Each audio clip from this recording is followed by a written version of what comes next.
Allá va, ahí ya debe de empezar en unos... a todos los asistentes aquí en esta charla virtual en el Centro de Estudios Sociológicos, también a quienes nos siguen en la transmisión en directo en Facebook. Y bueno, tenemos el día de hoy, mi nombre es Alejandro Peña García, secretario de Investigación del Centro de Estudios Sociológicos, y tenemos el día de hoy esta charla virtual con el título Cuando suenan las campanas, resistencia a la vacunación en San Juan, Cancún, Chiapas, perdón por la pronunciación, y ahorita los participantes me corregirán en la pronunciación correcta, que se realiza en el marco del Seminario Permanente de Investigación, Estudios de Ciencia, Tecnología y Sociedad para el Análisis del Riesgo. Convoca el PAPIT IG, Estudios de Ciencia, Tecnología y Sociedad para el Análisis de Riesgo, el otro PAPIME, con el título Modelo de Aula Virtual en la Sociología Contemporánea para la Innovación Docente, y un tercer PAPIME, que es Repositorio Digital de Teoría Sociológica Contemporánea. Y obviamente el Centro de Estudios Sociológicos de la Facultad de Ciencias Políticas y Sociales de la UNAM. Nos acompaña en el día de hoy el doctor José Ramón Orrantia y los alumnos investigadores José Luis Mecalco y Eduardo Ramos. Bueno, el doctor José Ramón Orrantia nos hará el favor de presentar la charla, de explicar de qué se trata, y esperamos que sea una extraordinaria sesión de compartir productos de investigación sobre el terreno de investigación etnográfica, ¿no? Y bueno, pues sin más, José Ramón, tienes la palabra. Adelante. Muchas gracias, Alejandro. Muchas gracias. Pues bueno, sí, pues muchas gracias por estar aquí. Pues en esta ocasión venimos a presentar esta investigación que realizamos. Bueno, yo me presento, yo soy José Ramón Orrantia. Yo soy doctor en filosofía y justamente me he dedicado a trabajar cuestiones relacionadas con la manera en que determinados sistemas técnicos pueden afectar la participación democrática o pueden afectar pueden tener afectaciones en contextos culturales específicos, por ejemplo, ¿no? Entonces, pues en ese sentido, y yo hice un postdoctorado en el programa universitario de bioética donde analicé el problema de la resistencia a la vacunación, así en general, y luego durante la pandemia, pues resistencia a la vacunación a COVID-19. Y es en ese sentido que salieron estas noticias sobre San Juan Cancún, donde se comentaba que el poblado había decidido no permitir la entrada de la vacunación de la vacunación contra COVID-19 a la comunidad, y pues a mí me interesó precisamente hacer esta investigación de las razones por las cuales se había decidido no dejar entrar a las campañas de vacunación. Pero pues bueno, yo soy filósofo y pues aunque me he dedicado a estas cuestiones culturales, multiculturales, pues no tengo la experticia ni la metodología para hacer una investigación de corte etnográfico, y entonces pues yo me acerqué a Pepe, a José Luis Mecalco, que fue en algún momento alumno mío en la Escuela Nacional de Antropología e Historia, y a Eduardo Ramos, a Lalo, que también fue mi alumno, y les comenté que si les interesaba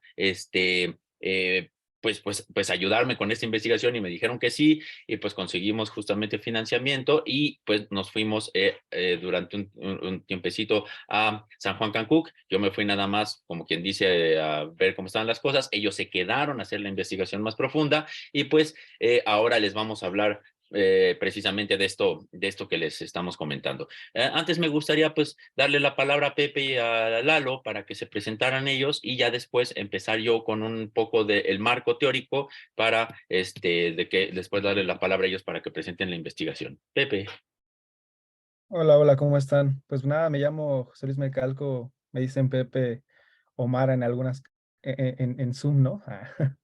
Este, pues nada, yo me dedico generalmente, bueno, estudié hace muchos años cine y me he dedicado mucho tiempo a hacer guiones para películas y justo ahí encontré como algunos elementos que hablan sobre la exotización, digamos como en la representación de la imagen cinematográfica, lo que me hizo ir a estudiar antropología social, ¿no?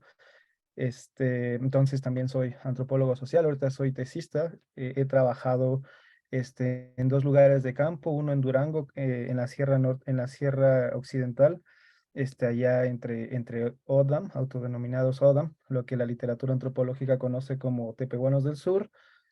Tengo ahí un trabajo de tesis que gira en torno a una etnografía del cristianismo protestante en Ciénega del Oso, que es un anexo, parte de la comunidad agraria de Santa María de Ocotán y Choconostle, donde pues, estoy trabajando. Y ahora tengo la fortuna, también gracias a mi compañero Eduardo y a nuestro compañero, ahora colega y profe, José Ramón, de tener otra expertise en campo en San Juan Cancuc. De hecho, me dijeron que iba a entrar un miembro de la Casa de Cultura, de allá de San Juan Cancuc, de nombre Miguel Gómez. Ojalá que tengamos la oportunidad de que esté aquí, también para que nos comparta, ¿no? Muchas de los pormenores que tuvimos en la investigación de campo, ¿no? En fin, y pues nada, dejo la palabra a mi compañero Eduardo. Hola, buenos días. Yo soy Eduardo Ramos. Igual soy estudiante de antropología social. Ahí conocí a Orante y a Pepe.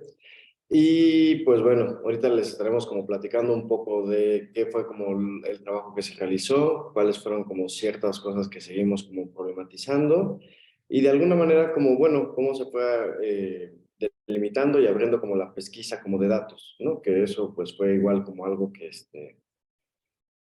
se va como profundizando y que se va complejizando conforme va pasando la experiencia etnográfica. Y bueno, pues ojalá y esté también, un saludo al don Miguel si anda por acá. Y bueno, pues ya te dejo la palabra.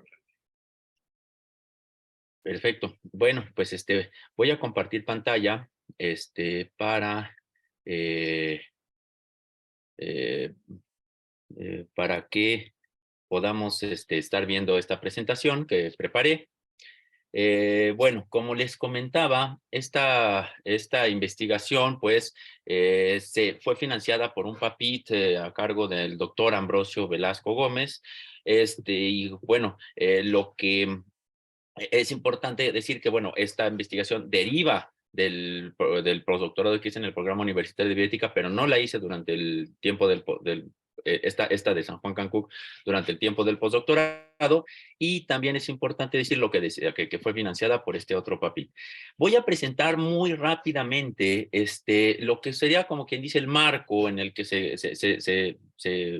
para que podamos entender más o menos cuál fue el enfoque que le fuimos dando a la investigación, y pues voy a tratar de hacerlo lo más rápido que pueda para que nos concentremos principalmente en los resultados, aunque son preliminares porque seguimos en la etapa de sistematización de los datos, pero para que podamos concentrarnos más que nada en eso, ¿no?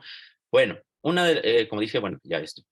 Como les comentaba, bueno, tenemos que entender qué es resistencia a la vacunación, porque generalmente cuando se habla de resistencia a la vacunación se piensa inmediatamente en movimientos antivacunas, y no, los movimientos antivacunas son solo una forma, la más extrema probablemente, de la resistencia a la vacunación, pero la resistencia a la vacuna es un continuo que va de nada de resistencia o de duda, como podríamos ponerlo aquí, hesitancy, que es aceptar todas las vacunas, hasta el extremo opuesto, que sería negarse a cualquier forma de vacunación, ¿sí?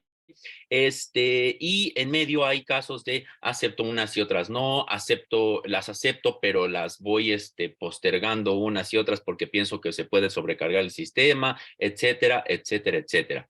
Y por último, decir que movimientos antivacunas, aparte de ser en general resistencia a la vacunación que se niega a todas las vacunas, también es importante decir que son movimientos ya politizados, por así decirlo, o que reclutan gente, o sea, que ya están organizados justamente para reclutar gente y cosas por el estilo. ¿Sí? Ahora, también hay que entender la diferencia entre vacuna y vacunación. Justamente lo entendemos en un sentido de qué es un sistema técnico. Un sistema técnico no es la tecnología puntual. Aquí justamente vamos a tener la tecnología puntual como el artefacto, la vacuna, ¿sí? Y en cierto momento puede haber dudas sobre la vacuna que tendrían que ver con la eficacia, la eficiencia, la seguridad, etcétera. Pero cuando se da resistencia a la vacunación, en muchas ocasiones no se da contra la tecnología puntual, sino que se da contra otro tipo de circunstancias de corte político, de corte social, de corte cultural, que van alrededor del sistema. Entonces, lo que tenemos que entender es que alrededor del artefacto, que será la vacuna, podemos encontrar organizaciones como serán instituciones de salud, farmacéuticas, universidades, instituciones del Estado, etcétera, ¿no? Podemos entender, tenemos alrededor de la vacuna artefactos legislativos que van desde justamente cuáles son las legislaciones, por ejemplo, para aceptar una nueva tecnología que tendría que ver con COFEPRIS y este tipo de cosas. También, por ejemplo, legislaciones acerca de cómo se concibe la vacunación, si la vacunación es forzada, si la campaña de vacunación se hace, por ejemplo,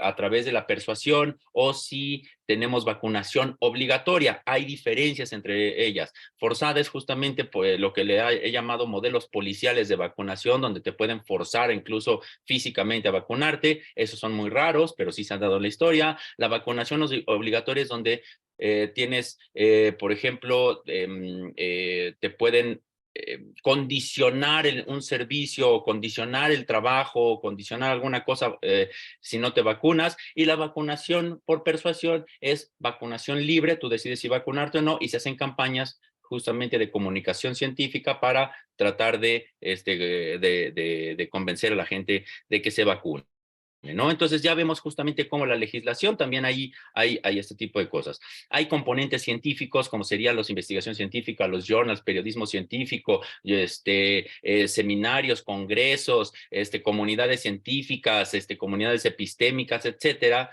Y finalmente, pues hay individuos y grupos que son afectados o que son beneficiados por este tipo de tecnologías. Como vemos, entonces, la resistencia a la vacunación se puede dar en diferentes niveles. Se puede dar, como dije, al artefacto en sí, pero también se puede dar a los aspectos legislativos. Se puede dar, por ejemplo, contra las farmacéuticas, pretendiendo que tienen intereses espurios. Se puede dar contra las instituciones de salud, por ejemplo, las instituciones de salud del Estado, etcétera, ¿sí? Bueno, ahora, una cosa que tenemos que entender es que la resistencia a la vacunación se ha tratado de explicar históricamente a través de lo que se conoce como modelo de déficit del conocimiento. Es decir, si tú no te quieres vacunar es porque no conoces de ciencia, porque eres ignorante, porque eres porque careces, porque estás desinformado o una cosa por el estilo. El modelo de déficit de conocimiento concibe a las formas de conocimiento experto como las bases para decidir sobre políticas públicas, y se concibe que las creencias de expertos que vayan en sentido contrario son inaceptables y deben ser corregidas a través de la educación, ¿sí? Es importante decir que si la resistencia a la vacunación solo se debiera al modelo de déficit de conocimiento, sería relativamente fácil combatir la resistencia a la vacunación, y porque pues simplemente necesitarías buenas campañas de comunicación científica, y eso la OMS lo lleva haciendo desde hace muchísimo tiempo. El problema es justamente que tenemos que ver otro tipo de elementos que influyen en la resistencia a la vacunación, y es lo que analíticamente, aclaro, analíticamente yo he separado en argumentos epistémico-cognitivos y político-normativos. ¿Por qué digo analíticamente? Porque generalmente cuando vemos la resistencia a la vacunación hay una mezcla de ellos. Pero veamos, un elemento epistémico-cognitivo generalmente va a ser contra la vacuna, contra la seguridad contra la eficacia, contra la eficiencia, etcétera, y son este tipo de argumentos. ¿Qué pasa? Que este tipo de argumentos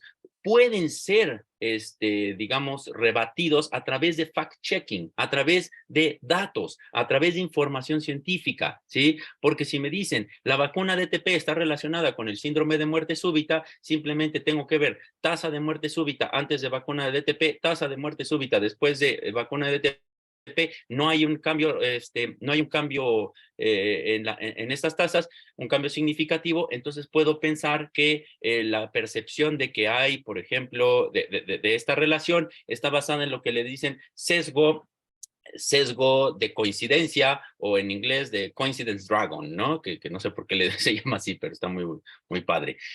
Y todo esto puede ser rebatido a través de datos, tablas estadísticas, etcétera, ¿no? Pero ¿qué pasa cuando nos vamos a los otros? Y eso es lo que yo quiero mostrar, que justamente entran lo que le llamo político-normativos o ético-políticos, podríamos decir, y ya no son factibles de ser rebatidos con fact-checking o con datos, porque si estamos hablando de los intereses espurios de las farmacéuticas, estamos hablando de sospechas sobre las intenciones reales de las farmacéuticas. Si estamos hablando, por ejemplo, del rechazo a la obligatoriedad de la vacuna, estamos hablando de que se puede considerar que se viola un derecho humano, que se viola la libertad individual, que se viola la libertad del cuerpo, o la propiedad del cuerpo o de los hijos, desde perspectivas, por ejemplo, de un libertarismo de derecha, o desde perspectivas de izquierda. Por ejemplo, se ha dado casos donde se concibe la vacunación como una forma de tomar control sobre el cuerpo, ¿no? Rechazo a la vigilancia estatal, también vamos a tener concepciones alternativas sobre la salud y demás, ¿sí? Y estos son difíciles de rebatirse con fact-checking, ¿no? Entonces, ¿qué es lo que tenemos que entender? Que justamente las tecnologías están la receptividad de una tecnología está condicionada cultural, histórica y políticamente. Justamente existen muchas formas de vida alrededor de los mismos avances tecnocientíficos. No existe un entendimiento público de la ciencia o de la tecnología, sino que existen entendimientos públicos. Diferentes públicos comprenden los avances de maneras culturalmente relevantes, de acuerdo a criterios de racionalidad o de inteligibilidad internos. Entonces, eso es lo que tenemos que ir entendiendo. Los conocimientos son... los conocimientos son culturalmente constituidos y son la base para la acción colectiva. Entonces, la pregunta es, ¿cómo se logra que se perciba el conocimiento como confiable en contextos políticos específicos y cómo adquiere legitimidad el conocimiento científico? Ahora, vamos rápido, justamente, bueno, creo que esto ya lo hablé, diferencia entre políticas de vacunación, diferencia entre derecho a la vacunación, entre vacunación obligatoria y vacunación forzada, ya había hablado un poco de esto. Solo mencionar que justamente concebir a la vacunación como un derecho impone obligaciones sobre el Estado, ¿no? Pero bueno, esto me lo voy a saltar porque ya había hablado de eso.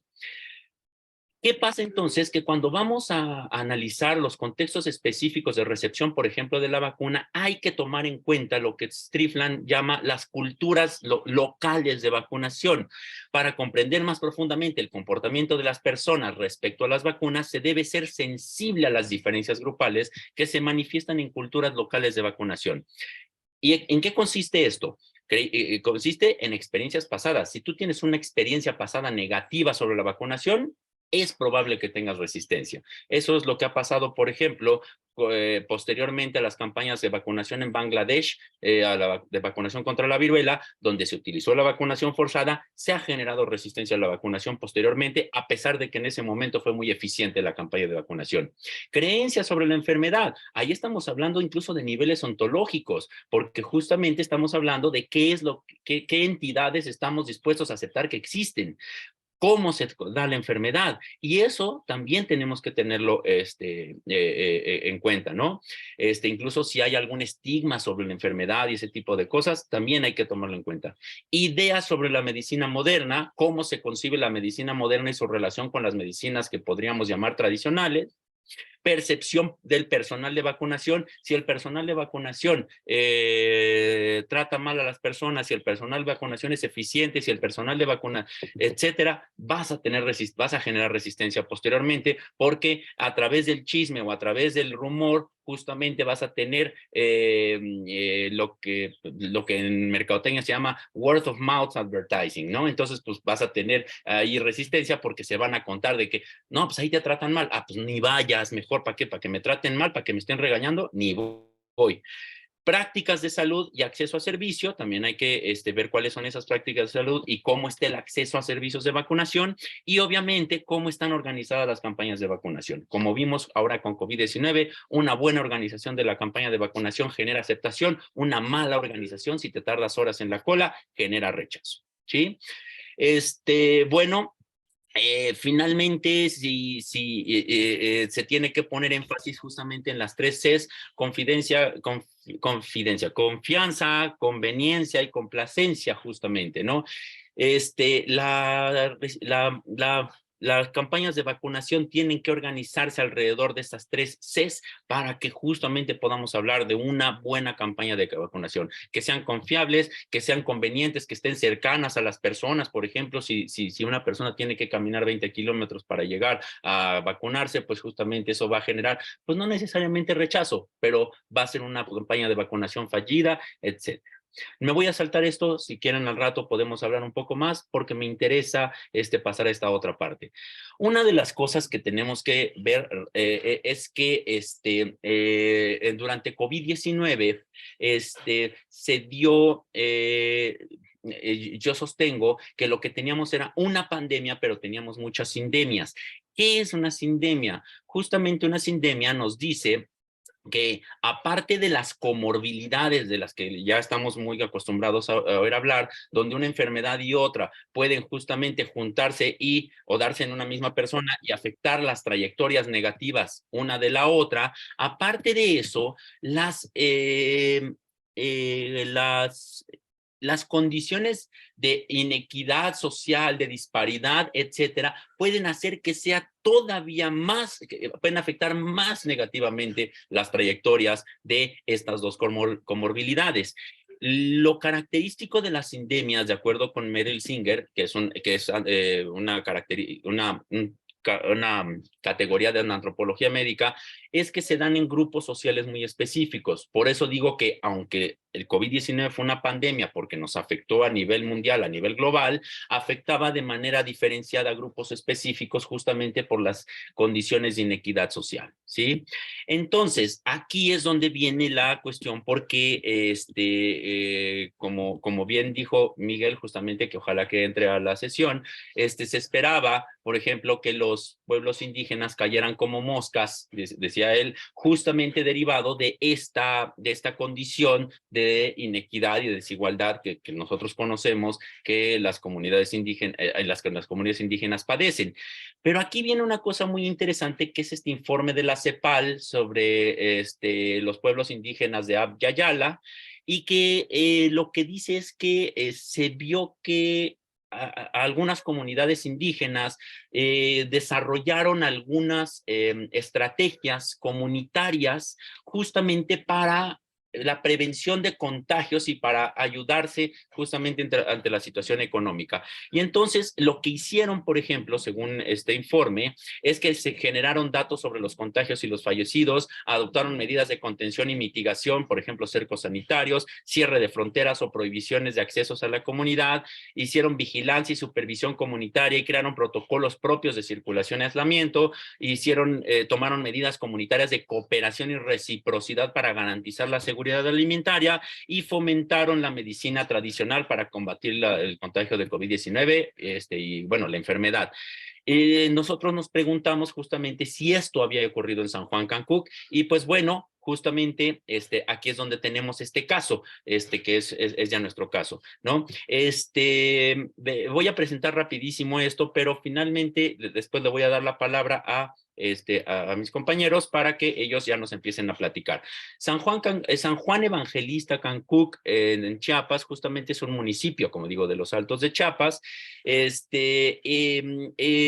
famoso por haber sido el epicentro de la primera rebelión contra la corona española en 1712, que además fue una rebelión indígena, ¿sí? Esto es muy curioso porque a partir de ese momento se les niega el derecho a gobernarse autónomamente, soberanamente, y no se les regresa ese derecho sino hasta 1989, donde con el gobierno de Salinas de Gortari se les reconoce como municipio autónomo. Durante todo este tiempo se les mantuvo en un aislamiento por ubicación y razones políticas, incluso en algún momento se les prohibió trabajar la tierra con herramientas de metal, si no me equivoco, ahorita me dirán mis compañeros. Y bueno, lo que ocurre es que se ha concebido San Juan Cancuc como una sociedad conservadora y hostil a los extraños, pero bueno, ahorita vamos a ver qué tanto se sostiene esto o no. Ahora, ¿por qué se volvió famoso San Juan Cancuc en tiempos recientes?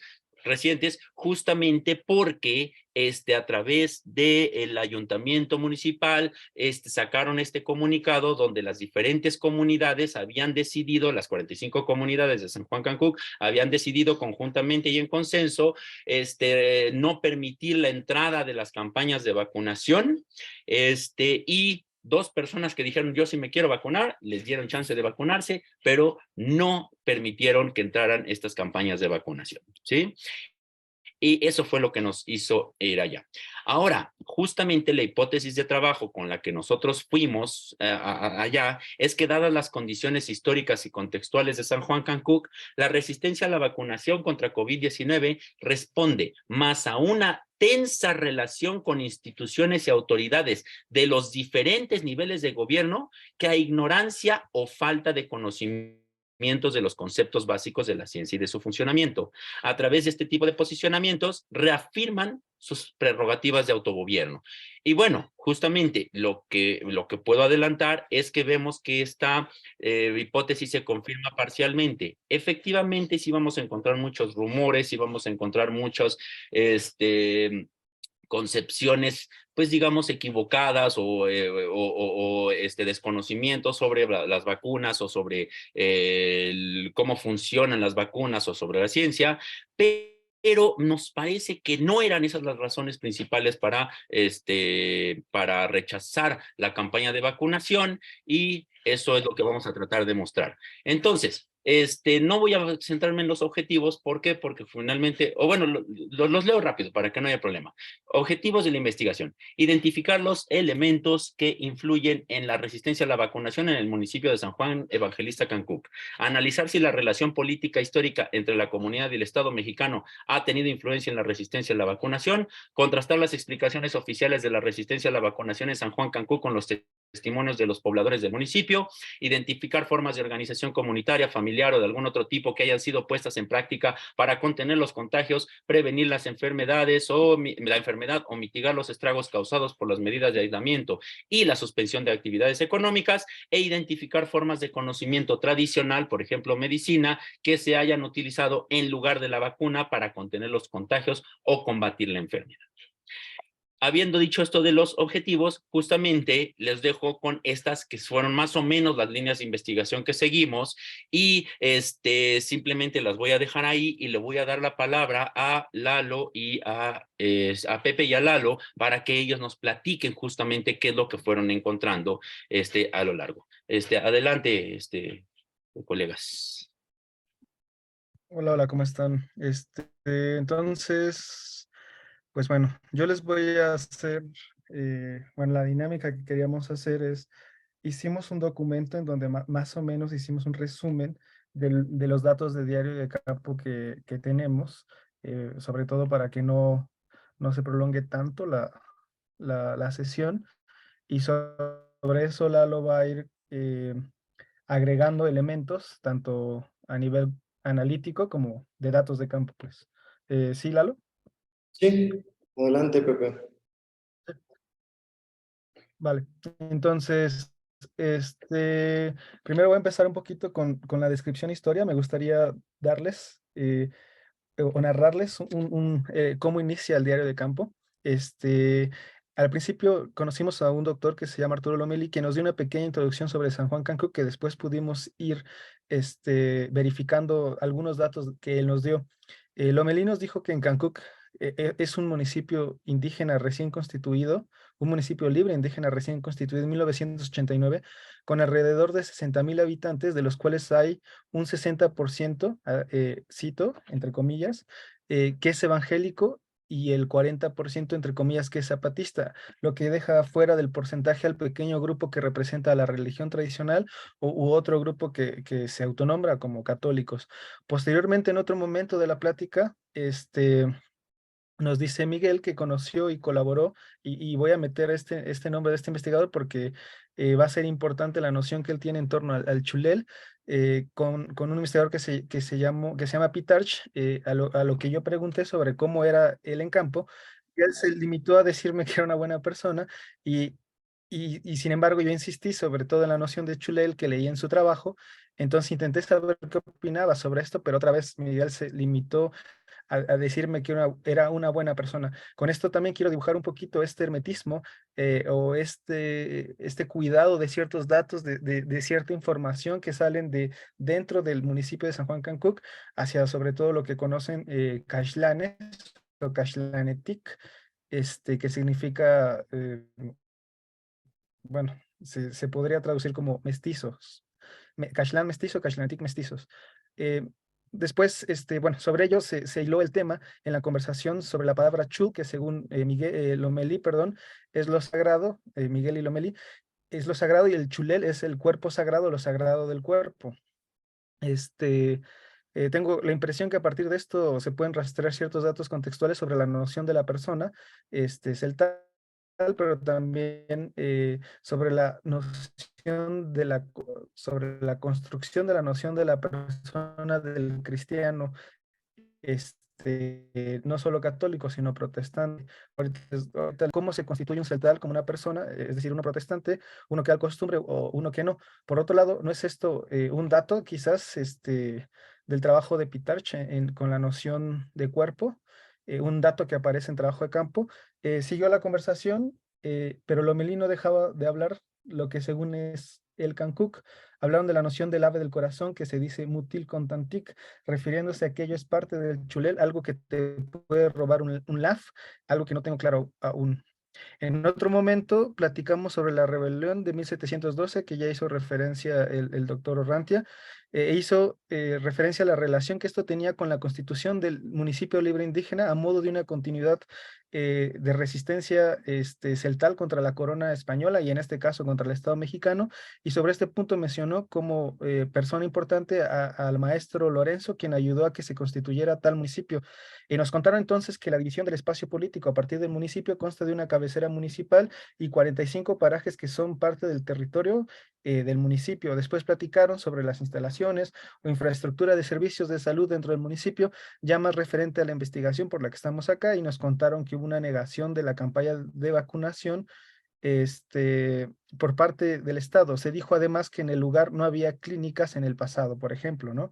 Lo cual ahorita veremos ha hecho o ha dificultado que la población acepte, porque recién hace 10 años empezaron a haber algunas campañas médicas, pues, dentro del municipio de San Juan Cancuc, a partir de que entró dos clínicas diferentes. Una es la del INSABI, donde el encargado es el doctor José Luis Martínez Juárez, y la otra es la del IMSS San Juan Cancuc. Sobre el dato de la clínica de la Secretaría de Salud, nos dicen que fue construida donde era una oficina del INI, es decir, del Instituto Nacional Indígena. Y ahí conocimos una serie de informaciones, ¿no? Sobre esta plática se insistió que los proyectos de salud por parte del Estado mexicano quedaron en la cabecera municipal, lo cual nos parece cierto, pues hay dos clínicas funcionales con dos comités distintos que son quienes se encargan de la necesidad de la clínica, además de la vinculación que tienen con el programa asistencialista de bienestar, el cual se encarga de los apoyos de manutención, por ejemplo, de becas estudiantes o de apoyos a mayores. Ambas clínicas están cerca del centro de la cabecera municipal. Una está en el Pocogná, que se supone es la iglesia principal u original dentro de San Juan Cancuc, y que además fue el centro revolucionario de la rebelión celtal, y la otra está cerca del albergue del INPI, en donde tuvimos la oportunidad, Lalo y yo, de estar, en Yanchen, el cual es un paraje del municipio. Aún así insiste que en otros parajes sí llegaron proyectos como escuelas, la energía eléctrica, el agua potable, aunque sobre este último punto, Lomelí decía que no era tan potable, pero Miguel, que es nuestro amigo y miembro de la Casa de Cultura, nos decía que sí se puede tomar, ¿no? Después pregunté sobre qué es un paraje. Me remitieron un libro de nombre Los servidores de nuestros pueblos, pero enseguida me explicaron, ¿no? Que en el municipio de San Juan Cancún, como ya les dije, a partir de 1989 tuvo autonomía, se compone de 45 parajes que pueden ser entendidos, los parajes, a modo de definición, como localidades que son una extensión del territorio de la comunidad, algo que es importante en torno al cuerpo también, y ahorita les explicaré por qué. Las poblaciones de los parajes rondan entre 120 y 160 habitantes, y a su vez la cabecera municipal se divide por barrios. Sobre este punto de la investigación, nos dijeron que el encargado de las funciones de salud por parte del Estado mexicano estaban bajo la jurisdicción del doctor Coutinho, quien se negó a platicar con alguno de nosotros, o de la doctora Montoya, que en realidad no tenemos información concreta, es decir, no pudimos, hay un hermetismo medio cubierto por una serie de trámites burocráticos para poder incluso tener una entrevista personal, digamos, fuera of the record con estas personas, con estos burocráticos, con estos doctores. También se dio la idea de que una vez en Cancún fuéramos al registro civil para poder comparar las muertes de los años durante la pandemia con otros años previos, o posteriores, como ahora será el caso. Sin embargo, también fue un poco difícil acceder a esa institución. Así entonces, se insiste en la claridad de nuestra presencia en el lugar, y si eso es para el bien de la comunidad. Es decir, hubo un proceso de negociación para que pudiéramos entrar a la comunidad de San Juan Cancuc, y también de posicionamiento por parte de nosotros. Miguel insistía mucho en la cuestión de la investigación, se me fue el nombre, ¿cómo se le llama? Investigación de colonial, ¿no? Sí, De ¿no? la apropiación, ¿no? Sí, que hiciéramos una investigación colonial, o que al menos nos posicionáramos, ¿no? Como una investigación que se apropiaba epistémicamente de sus conocimientos y de su historia. Esa Extractivismo narrativa siguió. epistémico, decía. Exacto. Extractivismo epistémico. Esta narrativa siguió los meses de campo, ¿no? O sea, fue algo que se tuvo que estar lidiando, lo cual me parece, pues, lo mínimo que pueda hacer un antropólogo o un investigador en general. Y en fin, ¿no? Eh, ok, a partir de esto, me gustaría hablar un poquito de la organización social que ya les platiqué, pero definir un poco mejor para que se entienda qué es a lo que qué es lo que estoy diciendo. La organización sociopolítica podemos entenderla de la siguiente manera. A nivel municipal está el presidente municipal, el tesorero, el síndico municipal, el administrador de obras, el regidor plurinominal, hay regidores, juez, secretario, agentes y policías municipales. A nivel tradicional, es decir, está haciendo una división analítica entre la organización, digamos, estatal y una tradicional, aunque hay como ciertas ligaduras, pues, en torno a la organización social de San Juan Cancuc. A nivel tradicional están el Mamaletic, es lo que se podría traducir en español como principales, o los Cabildoetic, que son, o se podría traducir como los cabildos. Sobre estos hay representantes de los principales, lo que le conocen como Consejo de Ancianos, que actualmente, pues bueno, no voy a decir quién es por cuestiones de seguridad, pero tuvimos la oportunidad de conocer, también lo conoció el doctor Orrantia, y a partir de ahí hay representantes de los principales que actualmente, perdón, a partir de ahí hay comités de salud y de educación principalmente, porque no en todos los parajes hay centros de salud, aunque hay representantes de salud ubicados en las escuelas donde no hay comités de salud, por ejemplo. Y también a nivel de barrio, en la cabecera municipal hay comités de salud o de educación. Por ejemplo, el Comité de Educación de la Escuela Secundaria número 67, o que está en la cabecera municipal de San Juan Cacuc, y el otro es el de CECIT. Por otro lado, un comité para el IMSS y otro para el centro de salud. Es decir, como es parte de la organización social, los comités fungen pues como una serie de... está estado, el ayuntamiento, es decir, digamos, el centro de salud, y quien está, digamos, a cargo de que se cumpla, de que haya elementos para poder funcionar es el comité, pero también como ciertas reglamentaciones, etcétera. También hay patronatos, por ejemplo, los que se encargan del agua y o de la luz, aunque tampoco hay en todos los parajes, son los que se encargan, solo los hemos visto en la cabecera municipal, pero nos dicen que depende otra vez del paraje, tanto comités como patronatos, entonces habrá que definir diferencias concretas entre un patronato y un comité. De cada comité hay dos principales que son consejeros principales, acuérdense que son miembros del Consejo de Ancianos, que son consejeros del resto de los miembros del comité al cual pertenecen. Para entender qué hace un comité, pongamos el ejemplo del comité de salud. En cada centro de salud hay un comité con sus principales y un comité del programa de bienestar. El comité de salud se encarga de gestionar las necesidades materiales dentro del centro junto al ayuntamiento, por ejemplo, como medicinas o fallos en la unidad, además de decisiones importantes que tienen que pasar a través del comité mismo, por ejemplo, la vacuna del COVID. El comité de bienestar se encarga de verificar que caiga el recurso a los beneficiados del programa asistencialista, beca estudiantes y o adultos mayores.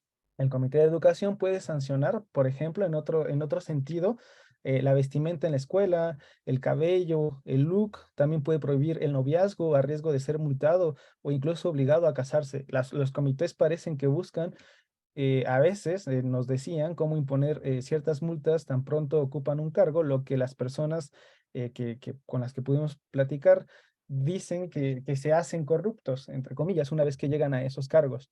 Rumores que no nos quedan por certeza en realidad, pero por ello mismo parece ser que la vida en matrimonio, entonces también sexual, comienza a temprana edad y está vigilada no solo por los comités, sino también por el padre de la mujer o incluso por el municipio. Dicen que por paraje hay una lista, por otro lado, con el nombre de todos, donde tendrán que ocupar un cargo representativo en algún momento de su vida. Pero, por ejemplo, si uno no quiere ocupar ese cargo representativo, solamente puede dejar de hacerlo si se sigue estudiando. Por paraje también hay un juez, quien se encarga de llevar la ley del municipio, un síndico, un agente y sus policías. También hay patronatos del mercado, de taxis, de negocios que están ligados a diferentes facciones políticas. En el caso de San Juan Cancuc, vimos que no hay, bueno, hay diferentes, supuestamente hay diferentes partidos políticos, aunque la mayoría referencia a que el único o aparente único partido político de San Juan Cancuc es el PRI, dentro del municipio. Y entonces hay diferentes grupos o diferentes facciones de grupos del mismo partido y que también son parte de unos comités o de unos patronatos. Los mamaletic, es decir, municipales y sus representantes sirven como una especie de mediación entre comités y ayuntamientos.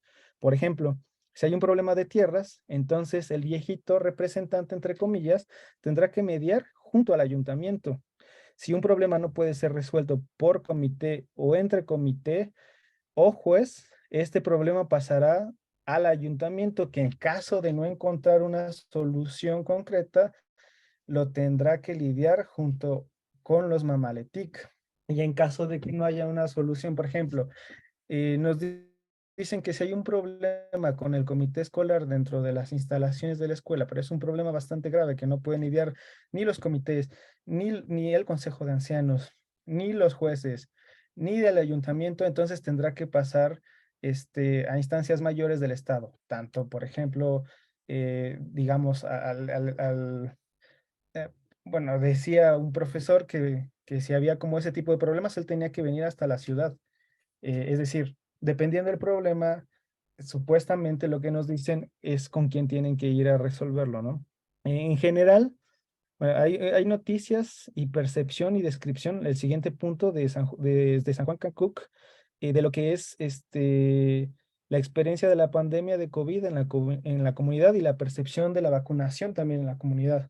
De manera general, sobre la cuestión de la vacunación, tenemos información de que las personas se vacunan normalmente o generalmente, dado que el centro de salud es relativamente nuevo, como les decía, más o menos alrededor de 3 años, el doctor José Luis, director del Centro de Salud del INSABI, al lado del Pocogná, dice que las personas del municipio se han resistido a las vacunas generalmente, pero que debido a campañas de información y sobre todo que las personas vieron que estas sí podían prevenir enfermedades, entonces ahora se vacunan.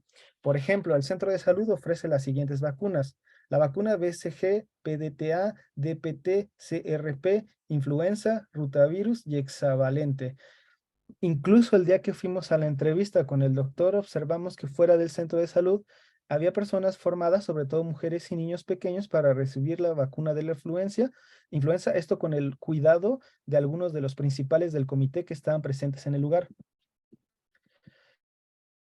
Sobre la vacuna del COVID-19 es cuando empieza, digamos, un poquito las problemáticas en torno a la cuestión de la vacunación.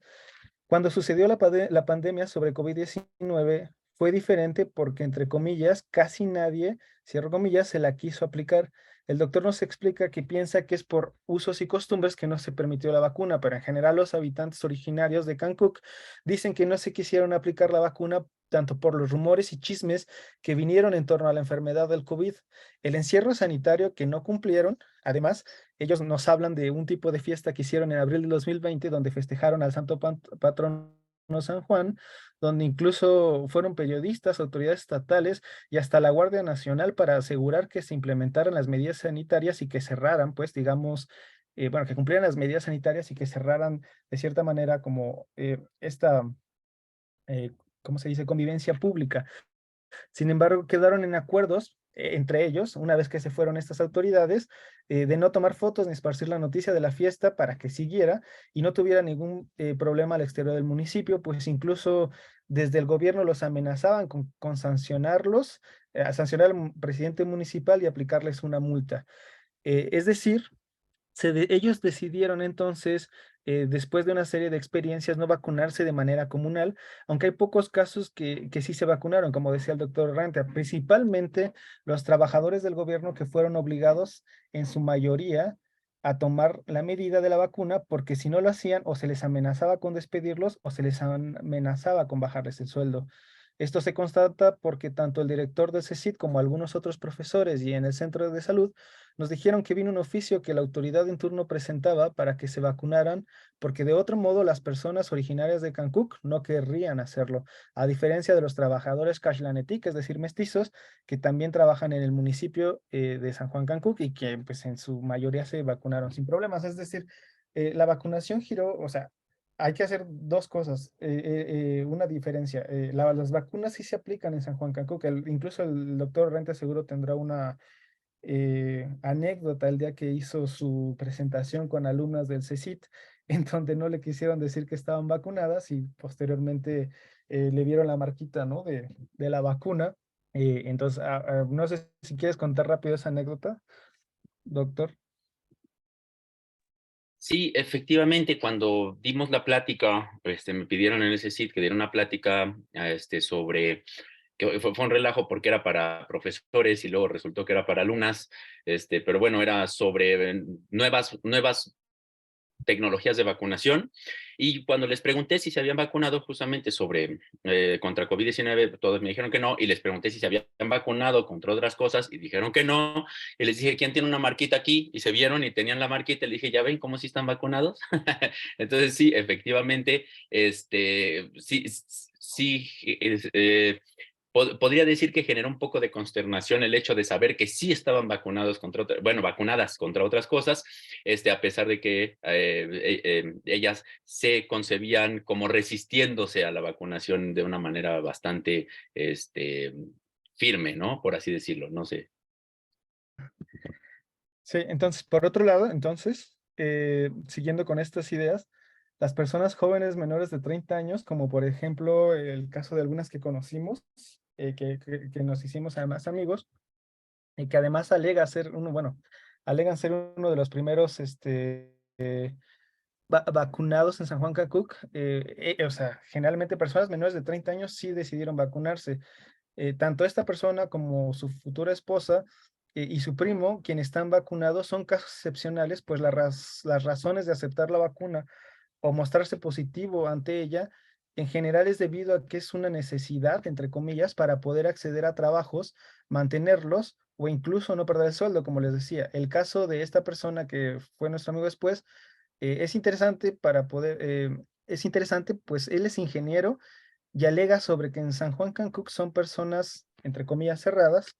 Incluso quiere ser el presidente municipal y poner una universidad en Cancuc, pues considera que no hay personas lo suficientemente estudiadas para hacer las cosas diferentes, que puedan ser menos cerradas en torno a su costumbre y más abiertas a las maneras de afuera del municipio. Considera también que por su educación él podría ser un buen presidente municipal. Luego, entonces, de manera general, las razones que dan son desde que algunos también son obligados porque salen a trabajar al norte como campesinos, y uno de los requisitos en la vacuna es la vacunación o el ya mencionado intento de cooptación a los trabajadores del gobierno. Creo que aquí quieres intervenir, ¿no, Lalo? Sí, sí, nada más haciendo como un breve como resumen o como para darle como un poquito más de carnita a estos datos. O sea, bueno, también habría que recordar como que justo nosotros llegamos de la primera vez a San Juan Cancuc por una interpretación por parte de Don Miguel a la celebración de la Virgen del Rosario, que es una celebración que últimamente está empezando a tener como más fuerza, donde se recuerda justamente el conflicto que va a existir con la corona española en 1712 y lo que va a llevar como a la rebelión celtal, aunque bueno, también podemos ir como problematizando si se trata como de rebelión por las ambiciones políticas, económicas y religiosas que se presentan detrás de ello, ¿no? Entonces, llegamos primero como esto de alguna manera está presente como en la vida, ¿no? O sea, por ejemplo, justo el historiador Luis Esponda nos dará como justamente bastantes claves de cómo el Pucurná, siendo como una, pues parte del patrimonio nacional, está abandonado y no tiene ningún parte, pues en general no hay nada de proyectos para su restauración ni de, ¿cómo se llama? Pues en general se ha habido como bastante como obstaculizado y bueno, en general en la historia de México veremos cómo ese tema está como bastante invisibilizado, ¿no? Esto como para tratar de ir viendo cuáles son como algunas como de las problemáticas que se vienen como arrastrando históricamente y además cómo se encarnan en el presente, ¿no? Por otro lado, también lo que quisiera ir como pues de alguna manera como puntualizando es de que en realidad estamos viendo como distintos parajes, o sea, aunque efectivamente estamos hablando de Chulel, que tiene que ver mucho con lo que ha llamado Pedro Pitarch, el cuerpo celtal, que en realidad aún nos queda como bastante que seguir problematizando por esa parte, pues en realidad nosotros hemos hecho un atisbo, hemos visto como ciertas prácticas, pero también la limitación de la lengua también nos obliga a tomar como ciertas precauciones, ¿no? Entonces, en esta parte, por ejemplo, de lo que es el Chulel, podemos ver claramente cómo no es como tan estático esto que pensamos como el cuerpo central, o lo que se ha tratado en la literatura antropológica como el cuerpo central, porque no es la misma serie de cuidados y de prácticas hacia Chulel por parte de cristianos que por parte de los que siguen la religión tradicional, ¿no? Además también, por ejemplo, puntualizando que el Consejo de Ancianos es un consejo que es un mecanismo que se establece a partir de la colonia, ¿no? Para que también tengamos como cuidado en justamente ir viendo cómo se van como desarrollando como estos procesos que no le quita para nada, pues, como el prestigio que tiene al interior de la comunidad y la importancia que tiene al nivel como de las decisiones, pero sí por lo menos para que también vayamos luego como problematizando también como estas líneas que subrepticias que parecen que están ahí sin ningún tipo de alteración, que podríamos pensar como que hay una especie como de núcleo ahí que atraviesa la historia sin ningún tipo de modificación. Creo que este tipo de datos nos sirve como bastante como para irlo como problematizando, ¿no? Por el otro lado, no podemos negar tampoco, o sea, como bien lo decía Pepe, que en general por ejemplo, el constante uso del español para todo lo que implican como trámites del Estado mexicano, es una constante que se mantiene a la fecha sin ningún tipo de problema, ¿no? O sea, en general, o bueno, sin ningún tipo de problema desde las instituciones, ¿no? Porque como se verá en la investigación, vamos a tener también como bastantes como problemas, por ejemplo, inclusive en una de las clínicas que está ahí por Pocogná, que ya es uno de los parajes de San Juan Cancuc, está mal escrito, por ejemplo, el bienvenido, ¿no? Que eso, por ejemplo, fue como algo que nos comentó don Miguel y don Mateo. Entonces, o sea, tenemos que ver que si bien se habla el maya celtal en esa región, tiene como también bastantes variaciones lingüísticas alrededor geográficamente, ¿no? O sea, esto también como para remarcarlo, porque no es como algo que se pueda como de traducir como, por lo menos sin que se involucre la comunidad. Necesitamos justamente que los materiales que vienen por parte del Estado mexicano en temas de salud tengan como más posibilidad de traducción, porque realmente, o sea, bueno, en general la información que se empieza como a difundir por parte de los grupos de WhatsApp de los distintos comités, ya empieza a llegar tarde, cuando ya se están aplicando como las vacunas. O sea, en general, la información llega después de que ya se ha sacado como el comunicado, ¿no? Entonces, también recordemos que en general el acceso a la información, este, nos mandan ahí saludos a todos, don Miguel. Aquí le mandamos saludos de vuelta, don Saludos, Miguel. don Miguel. Pero, bueno, o sea, dejemos, por ejemplo, esa parte como muy clara, ¿no? O sea, como desde la educación hasta los servicios como de salud, los servicios de la electricidad, lidiar igual como con la condición como del agua, son como cosas que constantemente están como atravesadas porque justamente se tiene que utilizar el español y que además actualmente la población joven pues ya tiene como un poco más de dominio del castellano, pero no pasa así en todos los parajes, ¿no? O sea, también tengamos como eso en mente, además de la distancia que se tiene que recorrer. Tenemos una población alrededor de 60,000 personas, realmente como entre 20 y 30 viviendo en la cabecera principal, pero las distancias que uno tiene que recorrer, en general, una es a partir como de coches privados o de mototaxis, no es tan fácil el acceso a todos los parajes, y si es caminando puede llegar casi como hasta los 20 kilómetros el paraje más lejano. Entonces, recordemos que de alguna manera, aunque en el municipio tenemos estas medidas pues de unidades familiares, aún así no sigue siendo de tan fácil acceso, ¿no? Es de fácil acceso para los que viven en la cabecera, ya sea en barrio alto, en barrio bajo, pero de ahí a los distintos parajes hay otros en los que se va a complicar bastante. Por el otro lado, o sea, también quisiera marcar como que la organización social, de alguna manera, va ligada de manera bastante fuerte. Ay, espérame tantito. No sé qué ha sonado. Pero bueno, la organización social va ligada también a las maneras en que se practica y se vive uno como sujeto en esos lugares, ¿no? O sea, justamente el título que le estamos dando a esta investigación, cuando suenan las campanas, es porque justo la manera en que se da cuenta que ha muerto alguien que pertenece a la comunidad católica es con un sonido de las campanas que además se repite durante la celebración del Día de Muertos.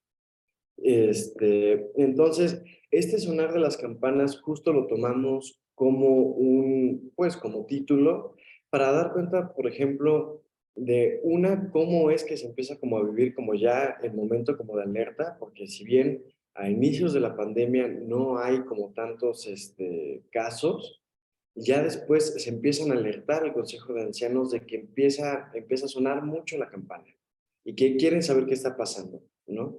Y entonces aquí justamente traigo el tema como organización social porque justo no es solamente como que pase al nivel ¿cómo se llama?, del Estado-Nación mexicana, sino que también hay otra serie como de cuidados, como en el caso como de los cazadores, que justo va, por ejemplo, muy ligado a las actividades, por ejemplo, del patronato, y que además, o sea, como sí trataría como también como de ir aquí como puntualizando ciertas cosas, en el sentido de que, o sea, aunque podamos como marcar como una especie como de alteridad o de diferencia en estas prácticas, realmente no somos tan lejanos.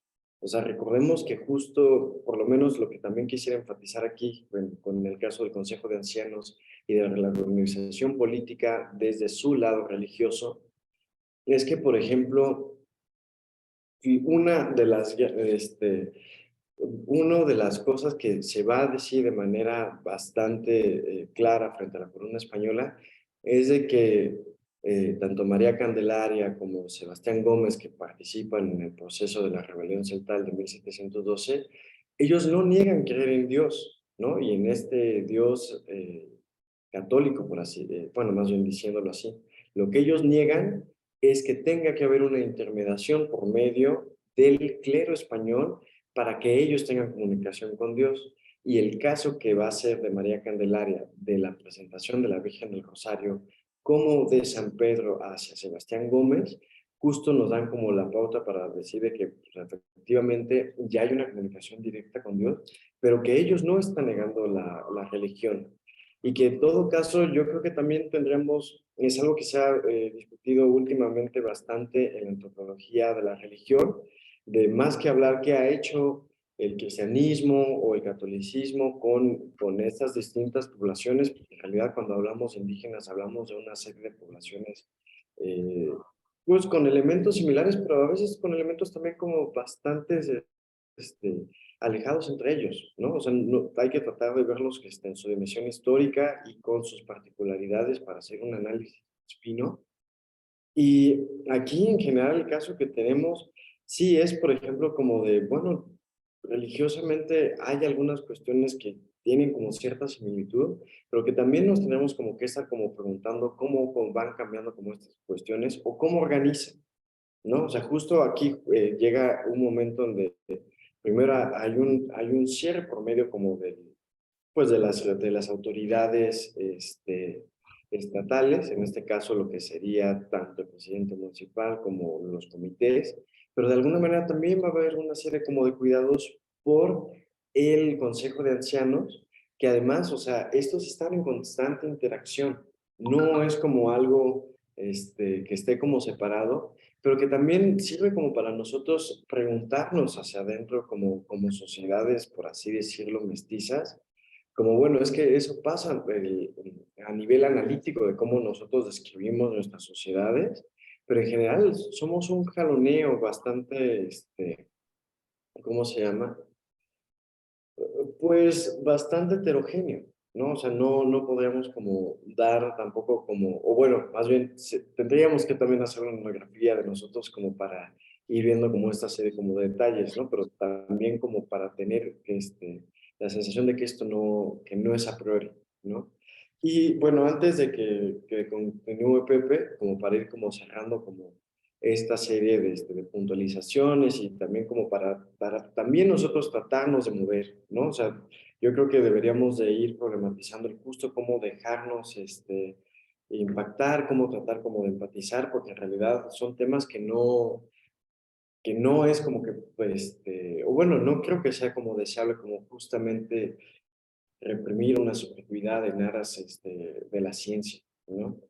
Entonces, ya para ir terminando, también quisiera decir que la enfermedad, o sea, las muertes que empiezan a pasar durante este incremento del sonar de la campana de San Juan Cancuc, no, la gente no solamente va a empezar a morir de COVID, porque sí se reconoce dentro de los mismos integrantes de la población que en algún momento los síntomas sí son COVID, o por lo menos ellos sí asumen como lo que a mí me dio fue COVID, sino que también van a empezar a morir de susto, que aquí nos vamos a empezar también a meter un poquito más en la concepción como del cuerpo de Chamel, que es la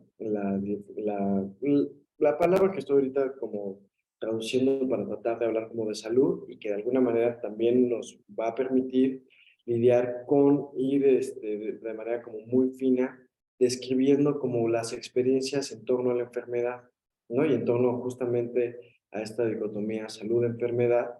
Y lo que sí quisiera como resaltar es como de, o sea, como también ellos reconocen que el COVID les afecta en algún momento, también reconocen que, y las mismas, bueno, nos tocó con Pepe que justamente una picabal o pulsadora, nos comenta que también lo que termina matando a la gente es el miedo, el que no salgan, el que justamente se mantengan como aislados, donde justo la recomendación va a ser, es que tienes que salir, date una vuelta en el mercado, sal a hablar, ¿no? O sea, también como pensando como, inclusive como, a ver a nosotros como qué nos pasó después como de estas medidas como sanitarias, que de alguna manera, qué implica pues como esta serie de medidas de confinamiento, y que de alguna manera también vayamos como pensando como, bueno, en general habrá que ver como en qué momentos como nos, pues sí, parece como muy distante la manera de lidiar con la enfermedad, pero algo que también, y ya seguramente vamos a seguir avanzando ahorita, es que la medicina tradicional no es una medicina excluyente, es una medicina que se permite articular bastante bien con medicinas alópatas y que además el uso de farmacias dentro de la comunidad va a ser algo que justamente facilita bastante a los miembros justamente el irse a atender este medicamento, ¿no? Porque en realidad nada más hay dos clínicas, bueno, dos unidades, una del ISSSTE y otra del IMSS, pero de ahí no hay acceso realmente como al sistema de salud del Estado-Nación mexicano, pero de alguna manera estas estrategias de las farmacias, mezclándolo con el uso a partir como de las plantas y del conocimiento, pues como de su preparación, es lo que va de alguna manera como las estrategias que ellos van a implementar. Entonces, te cedo la palabra, Pepe, para que continúes. Vale. Ok.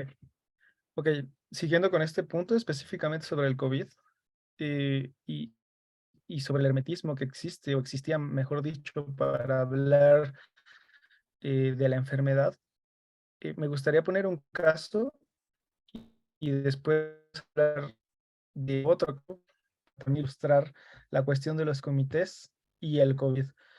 El resto, ¿todo bien? ¿Qué fue eso? El resto, bueno, se sabe que la mayoría de las personas, como les decía, y siguiendo un poco con el punto de Eduardo, no fueron vacunadas. Lo que, por ejemplo, se puede mostrar en una lista que según el director del CECIT mandó la Secretaría de Educación, donde la totalidad de alumnos vacunados por COVID-19 se mantiene en cero. El mismo director nos dice que tantos compañeros de plantel y que tienen estudiando hijos ahí, no dejaron que vacunaran a sus hijos, aunque ellos sí fuesen obligados, o mejor dicho, cooptados para ser vacunados, a partir de una serie de sanciones o de potenciales sanciones que ya les expliqué. Por el otro lado, pero quiero hacer énfasis en que esta narrativa es de un Kashlán, y porque parece que la narrativa exterior del Estado y de los Kashlanes y de las noticias de los Kashlanes es de punitivización hacia el interior de San Juan Cancún, pero del interior de San Juan Cancún en realidad no hay como datos concretos de violencia, sobre todo en torno a la cuestión del COVID, ¿no? Como es algo que mencionó el doctor Orrantia, que había una serie de chismes, de narrativas, de noticias que ahí en San Juan Cancún no dejaban entrar a la vacuna de COVID. Eh, este director nos cuenta la anécdota sobre un día que ofreció becas durante la pandemia y el Comité de Educación, bueno, abre las instalaciones que normalmente estaban cerradas. Es una de las pocas cosas que se cumplieron en torno a las condiciones o restricciones, mejor dicho, sanitarias. Abre las instalaciones del CECIT precisamente para que los alumnos se vayan a inscribir y nos dice que el Comité de Educación, una vez que se entera, piensa que tenía la intención de vacunarlos sin que ellos aceptaran. Por lo tanto, estos fueron con la intención de amarrarlo, pues había decidido vacunar a estos jóvenes, ¿no? A pesar de esta decisión municipal de no aceptar la aplicación de la vacuna. Aunque no hay más datos sobre tal anécdota, sobre todo porque sí pregunté a otras personas al interior de San Juan Cancún y ellos dijeron, pues no, eso no es cierto. Esa postura se mantuvo, según estos datos que tenemos, desde el inicio de la pandemia hasta casi un año, pues los que regresaron de sus trabajos de fuera, más los que estuvieron obligados por las instituciones gubernamentales y que en realidad no pasaron nada a nivel de salud, más estos jóvenes que se la quisieron aplicar, provocaron un efecto, digamos, de aceptación mayormente generalizada hacia la vacuna, como nos mencionó un amigo que teníamos. Pero en general hablar del COVID o sobre el COVID-19 es un tema muy hermético que también podemos exponer con otro caso. El caso de X y Y, quienes en una entrevista se negaron a aceptar que hubo una decisión comunal e incluso que la enfermedad existía en Cancún, hasta que dijimos que el mismo, otra persona tuvo esa enfermedad. A partir de evidenciar estos otros datos, X aceptó que, por ejemplo, su suegra tuvo COVID-19, pues presentaba los síntomas que decían eran los de la enfermedad. Es decir, en un principio, cuando comenzamos a hablar en la entrevista sobre la enfermedad, pues negó que existiera o negó que alguien de sus conocidos la tuviera, pero una vez como que dijimos, bueno, más bien como que ya sabemos que tú o alguien cercano a ti la tuvo, él aceptó e incluso nos contó esta anécdota, ¿no? Eh, Creo que esto nos puede hablar un poquito sobre este hermetismo hacia la enfermedad, eh, pero a mí me parece que la enfermedad se puede sustituir hacia el cashlano, hacia las instituciones del Estado, ¿no? O estar constantemente, porque normalmente están pensando constantemente de dónde viene, para qué viene, si intentan disminuir la población, por ejemplo, compartida por la mayoría de las personas que entrevistamos en torno al tema sobre el COVID, que entretejen los rumores y los chismes sobre tal enfermedad, sus posibles causas o sus posibles efectos en el cuerpo, sobre de dónde viene o para qué fue creado, como les decía. Nos habla de una narrativa de la organización representativa a partir de comités en parajes y en la cabecera municipal, hasta la aparente mentira sobre tal organización representativa para el caso de las asambleas de comités para decidir la aplicación y el rumor, por lo tanto, de la imposición por parte de tales presidentes municipales debido a algún tipo de sueño, perdón, algún tipo de chisme o de narrativa que se dio en torno a la vacuna. Sea como fuese, estas narrativas, a partir de estos datos de campo, parecen ligarnos a un asunto importante: la resistencia ante la vacunación, la duda sobre la existencia de la enfermedad en el lugar, ejemplificado por la inexistencia, por ejemplo, de esta palabra en celtal, sobre todo para catalogarla como una enfermedad, Kashlanetik, que muestra a tales, es decir, a nosotros, los Kashlanetik, como más débiles a nivel, por ejemplo, de raza, ejemplificado, perdón, casi siempre por su estilo de vida sedentario en ciudad y su alimentación más industrial, a diferencia a las personas que son campesinas dentro del municipio, que comen, según ellos dicen, mucho más sano. Aunque más adelante veremos que la comida que siembran y cosechan es algo sagrado, que por ejemplo nos decían que no pueden tirar y que es una forma de prevención contra enfermedades, no solo porque es más saludable al venir del campo, sino porque es algo que da la tierra, eh, a la cual, por ejemplo, para que se den una idea, tienen que pedir permiso incluso para construir. El ejemplo del pedir perdón y permiso en una ceremonia en Baquila, donde tuvimos el honor de estar presentes gracias a la Casa de Cultura, a don Manuel y a Miguel, donde por ejemplo aparece el posh y el caldo de Chile como un elemento ceremonial. Por otro lado, siguiendo con el punto de Eduardo, los cristianos aseveran, algunos de ellos, que a ellos no les dio COVID porque se pusieron en manos de Dios, y aunque incluso si les daba la enfermedad, ellos, al ponerse a manos de Dios, no iban a morir. Aunque tanto el caso de B, quien trabaja en San Cristóbal, como de R, quien vive dentro de San Juan Cancuc, y quien trabajó en la ciudad antes de la pandemia, y que ambos son cristianos protestantes, dicen estar vacunados. Es decir, entre los cristianos protestantes aparentemente no hay una irreconciliación entre la vacuna o la ciencia y la religión, ¿no? Y su religión. A pesar de ello, más que en la vacuna, la medicina tradicional u occidental, los cristianos, como les digo, se ponen en manos de Dios, lo cual puede ser ejemplificado por un tal pastor de nombre Tomás, a quien realmente nunca conocimos, que se dice que iba a las casas de los enfermos a orar por ellos y que nunca se enfermó. Esto es un actuar como Jesús.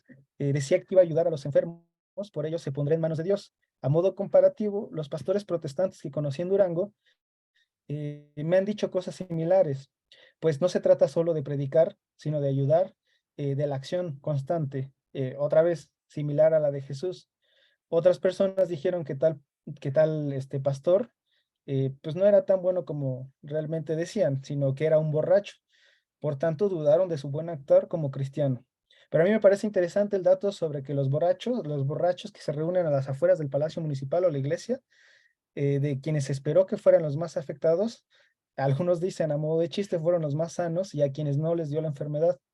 Idea que llevó inmediatamente a que estos toman mucho posh como un elemento que cura, un objeto que cura el cuerpo. La mayoría de las personas que nos conocieron, que nos concedieron una plática, aunque fuese a manera de broma, les digo, aceptaban haber tomado posh como esta manera de combatir contra el COVID. El posh también tiene un papel importante como elemento sagrado ceremonial en muchas de las, bueno, ahorita les voy a dar unos ejemplos. De hecho, pues extrañamos el posh, ¿no? Muy, muy, muy rico. De hecho, desde que tomé posh ya no me enfermo, ¿eh? Sí, la verdad lo recomiendo. No me enfermo tanto. Formas de prevenir o tratar el COVID-19. Para hablar de formas de prevención o tratar con COVID, o tratar el COVID, perdón, es necesario entender que como tal dentro de la comunidad no necesariamente se reconoce que tal enfermedad exista. Es decir, si hay una serie como de reconocimientos de que las narrativas como de las noticias en torno a lo que son los síntomas existían. Pero como tal, no haber pruebas concretas, digamos, de este índole científico que nos mencionaba el doctor Rantia, el mismo doctor, por ejemplo, José Luis, no puede tener una medición de cuántas personas se enfermaron o cuántas personas realmente murieron por COVID, ¿no? Porque también se enfermaban por otras cosas o morían de otras cosas, ¿no? Eh, a pesar de los testimonios que dicen que tuvieron, muchos de ellos la mayoría de las personas, perdón, se mantienen herméticas al hablar de la experiencia de la pandemia, de sus tratamientos, de sus curas, como intentamos mostrar con estos casos anteriores.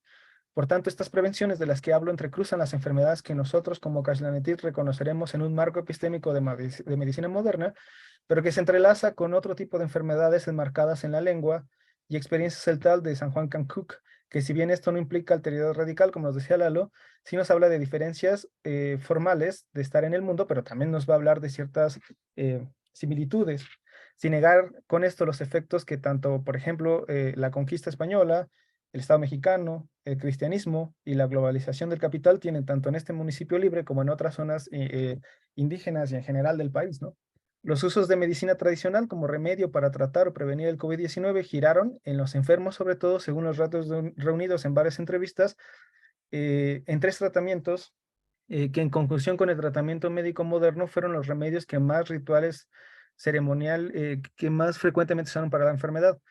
Uno, el posh es una bebida sagrada, como ya les dije, que se toma en rituales ceremoniales que tiene como objetivo, por ejemplo, desde bendecir a las guitarras y a los músicos tradicionales, purificar las construcciones, como pudimos ver en el caso del pedir perdón y permiso a la tierra en Maquil, hasta curar o prevenir la enfermedad de COVID-19, por poner algunos ejemplos. Constantemente las personas nos dijeron que cuando se sintieron muy mal por causa de la enfermedad, al tomarse una copa de posh, ellos se sentían mejor, incluso alegaron que se sentían más fuertes o curados. El posh es un destilado de caña de azúcar según algunos nos dicen. Este, también se dice que es un destilado de caña de azúcar y maíz. Esta bebida es producida sobre todo en Crustón, paraje perteneciente al municipio de Chamula, y una posible traducción para posh puede ser como salud, eh, como podemos ver en el siguiente caso. Cuando decidimos ir al INPE para buscar una forma alternativa de entrar a la comunidad, conocimos a una partera y médica tradicional. Ella dijo que trataba el COVID con paracetamol y un té que nos preparó. Según la receta que nos dio, el té estaba hecho de alcanfor, un limón partido a la mitad, una cebolla morada partida a la mitad, 2 dientes de ajo y miel. Este remedio fue el que ella utilizó para que aquellos que llegaban a buscar su ayuda. Es interesante hablar de doña Alicia, pues ella combina la medicina tradicional con la medicina moderna, entre comillas. Este té apareció en las entrevistas de aquellos que nos contaron tuvieron la enfermedad, además del POSH. La medicina la nombró como Kishin POSH, el cual parece ser el nombre de la variante dialectal de cetal de Chuk. A pesar de su reticencia hacia la enfermedad, cuando se dieron cuenta que sonaron las campanas, entre comillas, más de lo normal, 2 o 3 veces por día, todos los días, que significa que están avisando que murió una persona, aunque eso solo para todos los que practican el costumbre tradicional o dicen ser católicos. En el caso de los cristianos, sabemos que no tocaron las campanas si alguna persona del grupo protestante murió, e incluso alegan, como el pastor, que aquellos no murieron porque otra vez se pusieron en manos de Dios. Los mamaletic en ese momento, como contaba Lalo, se asustaron y junto con los patronatos de la iglesia comenzaron a rezar para que el mal se fuera. Esta es una manera de prevenir y curar la enfermedad también, como podemos ver en el ejemplo del Picabal pulsadores que ya dio Lalo, ¿no? Este testimonio es interesante porque otra vez se puede ligar a la enfermedad del COVID con el susto. Y para ilustrar el punto del susto, es interesante pues porque más o menos un enfermero nos contó que además tiene varias farmacias y es miembro de un patronato del mercado, que hay una enfermedad de un insecto que se te mete en la piel, que vive en tu piel y que no lo puedes sacar. Es un animal que se le mete al ganado, pero cuando lo observas, si te da miedo, entonces entrará en tu cuerpo. Nos dijeron que entra porque te da miedo, pero si no te da miedo, entonces no te da. Eso se liga a cuando uno deja su chulel debido al susto, que si en un año después de que salga de ti tu chulel no lo recuperas, entonces morirás, algo que me dijo la picabala. Antes de eso estarás enfermo, se te verá en la cara y la picabal te podrá sentir. Entonces ese animal se saca de 2 maneras. Uno, la picabal usa may tabaco, que también es sagrado, y una serie de oraciones. Aparece en ceremonias rituales el may y alega que sin necesidad de abrirte te puede sacar el animal. 2, el enfermero dice que opera en su farmacia, pues cuando aparece ese insecto en tu cuerpo es difícil sacarlo y tiene que abrirte para poder sacarlo. Tanto uno como otro caso hacen énfasis en la enfermedad del asusto ligada al chulel, que traducen como lo sagrado del cuerpo y que los cristianos le llaman, por ejemplo, espíritu. Vean la diferencia de la construcción conceptual entre espíritu y lo sagrado del cuerpo. No sé, pues, si bien no hay casos de prevención de COVID-19 al ir a un pulsador para que pida por uno mismo, hay casos de ir con uno para que pida por su salud, por el susto o por el bienestar laboral, tomando en cuenta que el Consejo de Ancianos se preocupó por lo mucho que sonaban las campanas. Me parece pertinente decir que una de sus acciones preventivas fue rezar para pedir que se vaya el mal. Por otro lado, cuando hablamos de los cristianos, al menos con quienes tratamos y que se dice, según es lo que dije en la introducción, son el 60% de la población del municipio, dicen ser más receptivos ante la vacuna, pero también se pusieron en mano de Dios porque a todos nos va a tocar, entre comillas. Todos vamos a morir y nada. Ningún remedio más que Dios puede salvarte de tal mal. Así el papel de la oración como prevención también se hace presente en ellos. Incluso un pastor con quien pude platicar vía celular me dijo que a ellos como cristianos no les dio y no murieron de eso. Y hay que aclarar que las campanas a través de la iglesia pues, no suenan si un cristiano muere. Según estos datos, la verdad, es algo que nos dijo, por ejemplo, el padre de la iglesia. ¿Qué grupos cristianos protestantes hay? Sabemos que hay presbiterianos, mormones, bautistas y testigos de Jehová. La importancia de la medicina tradicional, a muy grandes rasgos, porque sé que ya estamos un poquito de tiempo. Para entender la importancia de tales medicinas, que son las que más dijeron las personas que utilizaron para su tratamiento contra COVID-19 o como prevención de la enfermedad, debemos contextualizar su concepción sagrada en las ceremonias rituales, sobre todo en el caldo y el posh. Como ya compartimos, tanto el posh como el caldo de chile aparecen en diferentes ceremonias rituales, además de que nos dicen que son sagrados. El ejemplo es que el posh se toma para estar, entre comillas, contento en las ceremonias, pero por ejemplo, si te pones demasiado borracho, puedes ser sacado por la policía y según algunas cosas que me compartieron nuestros amigos de la Casa de Cultura, pues se ve como una falta de respeto. También las usan los rezadores, por ejemplo, para bendecir los instrumentos, como ya les dije, tradicionales que tocan en ceremonias o las construcciones nuevas. El caldo de chile y en general los alimentos que se siembran y cosechan se les entienden como benditos porque son un producto de la madre tierra y estos además son los que les permiten estar fuertes y vivir como viven como campesinos a comparación de nosotros los Caxlanetic. La medicina tradicional es importante porque parece ser, aunque hay especialistas como doña Alicia u otro señor que se llama Don Juan, quien vive en las instalaciones del Centro INPI, son recetas que se enseñan de manera general, pues incluso aquellos que no son médicos tradicionales conocen y dijeron que usaron y sabían hacerlas, utilizarlas, ¿no? Como es el caso del Kishin Posh. La relación con las instituciones de salud pública. Nos cuenta el director del Centro de Salud CESAL, la única autoridad institucional por parte del Estado mexicano de salud, bueno, hay dos, es un Cashlan, que es su clínica, por ejemplo, la del IMSS y la microrregional. Entiendo que también la microrregional es una Cashlana. En la cabecera municipal atienden por barrios. Tal clínica, la de CESAL, atiende al barrio bajo y a Xistatic. Pero él no se niega a tratar enfermos que vengan de otros barrios u otros parajes, aunque también se dice que los comités toman repercusiones. Eso otra vez él lo dijo, no sabemos si es cierto, que van a otro centro de salud que no es el suyo, aunque no dejan de ofrecer por eso los servicios. Es interesante interpretarlo desde el supuesto que los comités no siempre pues, son los mismos, no siempre son los mismos grupos o las mismas facciones, aunque cuando se refiere a medicina, no puede darlas, sino solo a aquellos que están apuntados en su clínica, digamos de una manera oficial.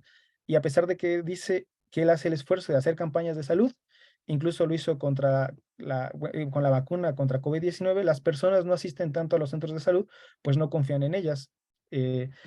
Esto lo entiende así, dice él, porque en el municipio, que fue recién hace 10, 11 años, que se construyó el centro de salud, y hasta entonces, aún hoy, lo que predomina, otra vez insiste, son sus usos y costumbres donde liga la medicina tradicional. Sin embargo, medio contradiciendo lo que dice el doctor, platicando con las personas en general, con la población, algunos nos dicen que más bien ellos no van a estos centros de salud, pues pues son maltratados por los directores, la mayoría doctores Kashlanetik, que ni siquiera hablan su lengua, que eso medio también es una queja formal con algunos maestros Kashlanetik que tienen 10, 20 años estando dentro de San Juan Cancún, que dando clases y que tampoco hablan la lengua, ¿no? La reputación de tal doctor es un poco negativa entre las personas, pues lo consideran alguien grosero, que incluso actúa como si les hiciera un favor, aunque pues la salud sea un derecho, ¿no? Además está el problema de la lengua, pues la mayoría de las personas dentro del municipio hablan celtal, aunque como decía Lalo, eh, más bien en los parajes es donde hay menos probabilidades de que alguien pueda hablar español o que solo algunas palabras hablen español, pues parece ser que en el municipio, en la cabecera municipal, hay más gentes que hablan español. Las personas se quejan entonces de este maltrato también, por ejemplo, de las enfermeras, quien, aunque pueden hablar celtal, les hablan en español dentro de la institución, en lo que quizás a un nivel de estatus puede ser interesante que lo representemos o lo interpretemos.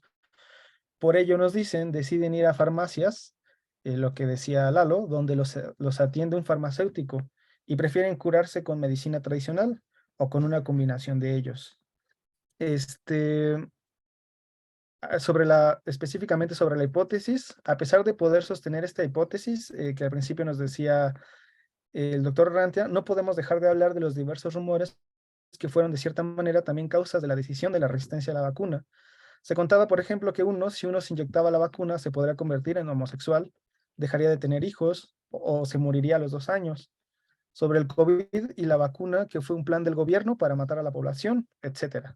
También dicen algunos que tales rumores se pasaban por grupos de WhatsApp, de comités y de la comunidad, también en Facebook, y que tampoco tuvieron acceso a radio o televisión, pues desde el apagón de la señal analógica, la mayoría dejó de tener televisión, menos algunos que, por ejemplo, pueden pagar TV, en donde la única que llega es la compañía Sky.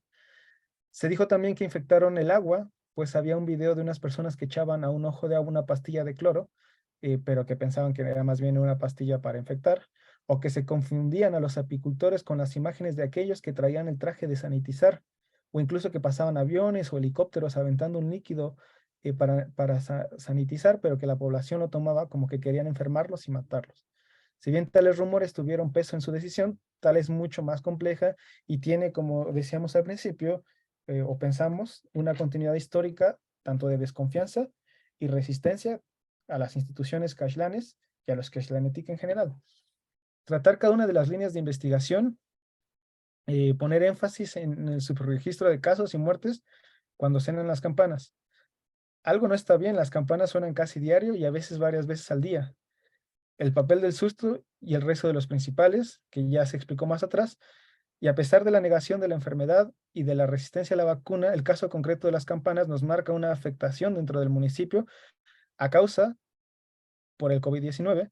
Las personas que dijeron tener la enfermedad, o algunos de ellos que dijeron que se murió alguien cercano. Por ejemplo, el caso de T, quien primero tuvo la enfermedad, se curó después de un mes y cabildeando entre medicina tradicional y medicina moderna, recibiendo un pastor cristiano que oró por él, se curó, pero después dijo sentir que tiene secuelas por la enfermedad, sobre todo porque se le olvidan las cosas o tiene más cansancio que lo normal y dolor en el cuerpo, lo que él no sentía antes de esta enfermedad, lo que le hace pensar incluso, entre comillas, así me voy a morir ya. La madre, por ejemplo, de T murió a causa de la enfermedad, no pudo aguantar, aunque muchos de ellos no hicieron una prueba formal otra vez para saber si estaban enfermos o no, reconocieron los síntomas y sobre todo dijeron que tal enfermedad no era típica gripa que les puede dar año con año, pues esta se sentía mucho más fuerte en el cuerpo. No sabemos ni las cifras exactas de muertos ni podemos hacer la comparación con otros años, pues no pudimos acceder al registro civil donde están estos registros de defunción. Y por último, la percepción de salud y el cuerpo celtal. Hasta este momento, medianamente se entiende que la noción de cuerpo y salud celtal tiene que ver con lo sagrado y con lo sagrado del cuerpo. Esto podemos explicarlo a grandes rasgos diciendo que el chulel es algo que está en nosotros, pero que también es algo que está fuera de nosotros, supongo. Está lo que se puede asustar, puede estar triste, y esto tiene una repercusión en nosotros. ¿Es lo que nos permite estar sanos o no? Si a uno se le queda el chulel por susto, entonces, como explicamos anteriormente, uno puede morir. Todos tienen chulel, dicen algunos, todos tenemos chulel. Otros me dicen que, por ejemplo, los caxlanes no tenemos chulel. Hablar de lo anterior es complejo porque ha sido tratado por antropólogos tan importantes como Pitarch o Helios Figuerola, pero para ejemplificar al chulel contaré lo siguiente. Cuando le dije a M que Pitarch entiende al cuerpo celtal a partir del chulel y los lavs, es decir, los nahuales, que es algo que viene en el libro de Pitarch, como un cuerpo fragmentado, este me dijo que Pitarch estaba equivocado, que en realidad el cuerpo no está fragmentado, era más bien, utilizó otra metáfora, como el municipio, como la tierra, es decir, una cabecera municipal y sus extensiones de tierra que son los parajes. M puso más énfasis en decir que es una extensión, más no que está fragmentado. Sin embargo, no negó que se tuviera eh, un chulel y labs, aunque eso es un don, de los cuales los más poderosos pueden tener máximo 12, es decir, un don de los curanderos. Algunos dicen que los que tienen labs son los que tienen el don de Dios, el cual lo sabrás si lo tienes vía tus sueños a la edad de entre 30 y 40 años y que una vez sepas sobre si tienes ese don, te faltará poco para morir. Así, aunque todos tenemos chulel, algunos dicen, solo los curanderos tienen labs, que es un poder que puede hacer el bien al encomendarse a un santo o el mal, al encomendarse al pucú. De esos hay dos tipos, los que tienen el poder de los rayos, que puede ser rojo, y el viento, que es cuando sopla fuerte y destruye cosas como las cosechas. Hay más cosas ahí, pero todavía no está como sistematizado todos los datos y además hay mucha más información que honestamente pues no tenemos. B nos dijo, agregando un poco sobre esta información, que el chulel es el alma, pero que también es como eres, qué eres, y sobre eso puede tener poderes específicos o dones de Dios, dependiendo de tu chulel. No hay diferencia clara aparentemente en estas narrativas, como entre Labs y chulel, como menciona Figueroa, pero lo que uno puede hacer, el poder o don que uno puede tener depende de tales figuras.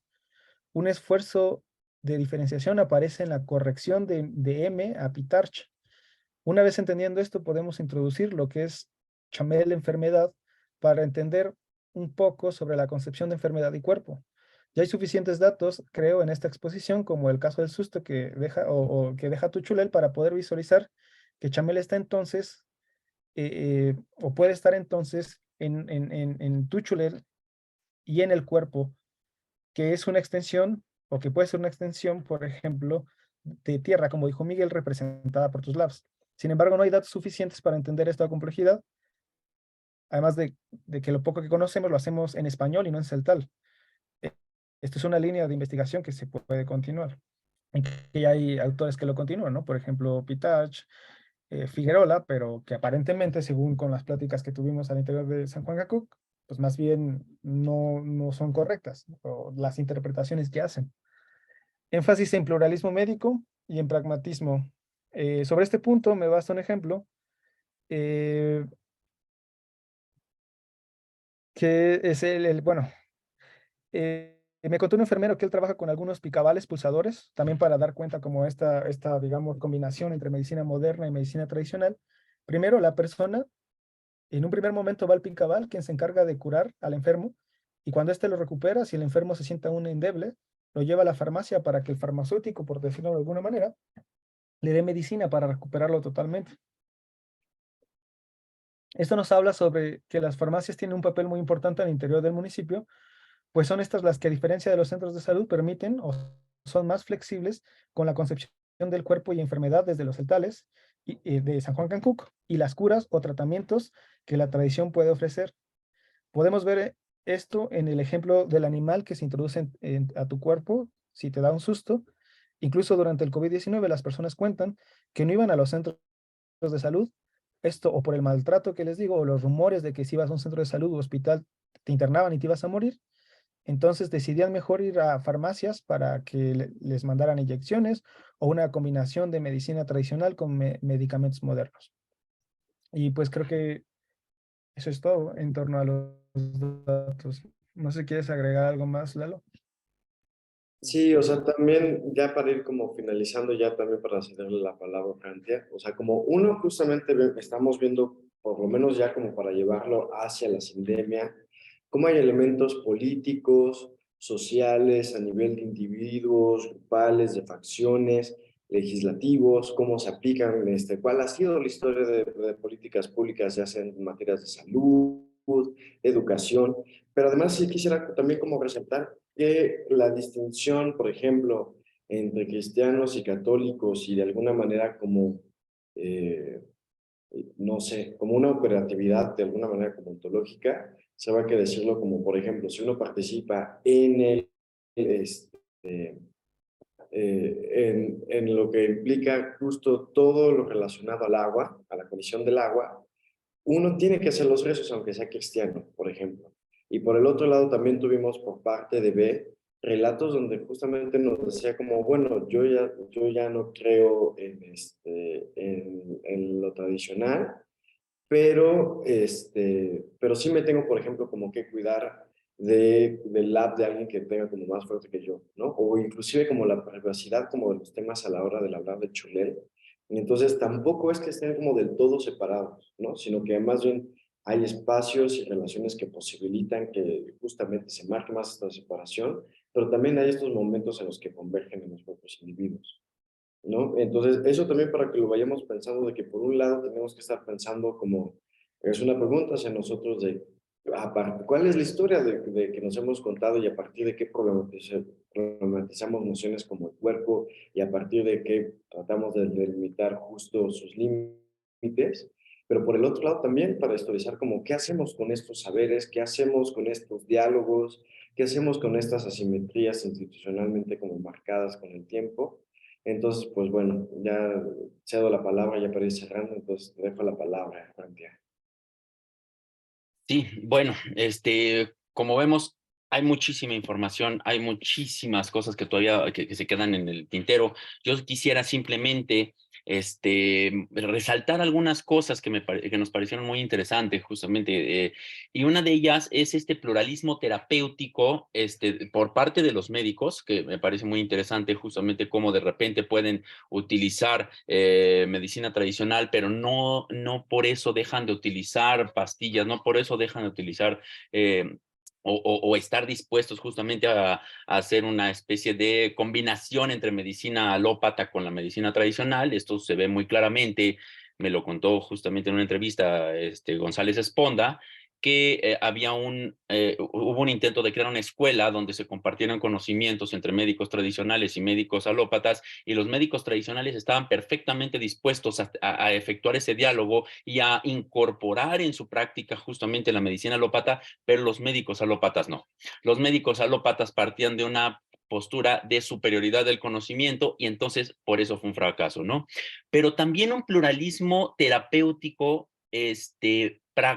de corte pragmático de parte de los usuarios, que eso es lo que me parece interesante, porque justamente una de las cosas que vimos es que depende de lo que se enfermaban, a dónde recurrían, porque obviamente si pensaban que lo que tenían era susto, no iban a ir a la farmacia, iban a ir justamente con el pulsador o una cosa por el estilo, pero si de repente tenían fiebre, por ejemplo, nos contó la parte de la Lisa, si tenía fiebre, pues paracetamol para bajar la fiebre y ya luego con la medicina tradicional se le cura la enfermedad. Pero hay esta aceptación, por ejemplo, dentro de los mismos usuarios de este pluralismo terapéutico de un corte muy pragmático.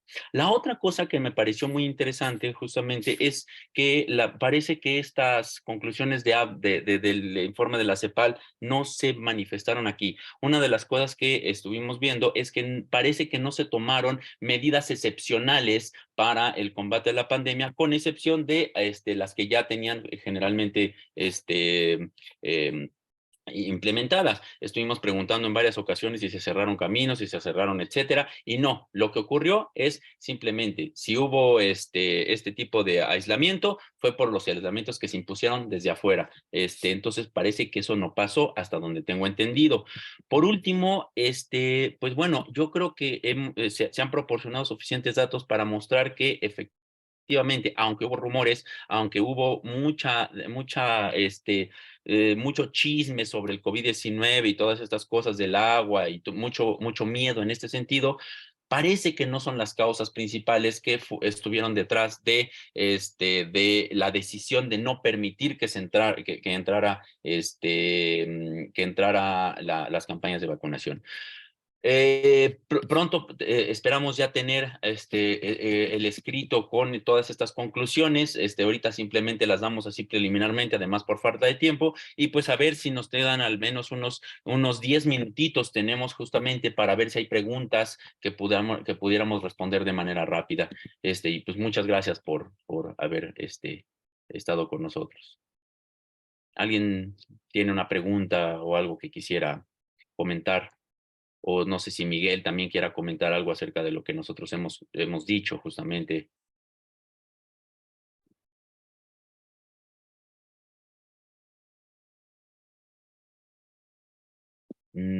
Parece que...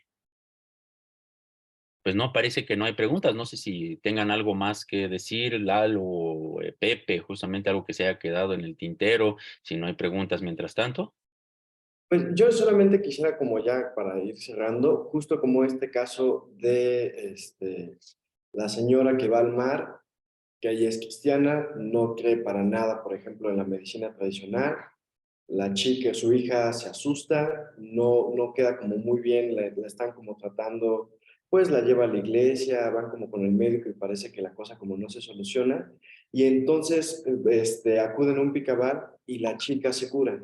O sea, también como pensando como que en general estos caminos no son como unidireccionales, por así pensarlo, ¿no? Entonces, también para que estemos como problematizando como uno, los diálogos que están pasando ahorita, ¿no? Y que están pasando justamente porque, o sea, también hay que recalcar que San Juan Cacuque es de las poblaciones más pobres que existe, de los municipios más pobres que existe como a nivel nacional.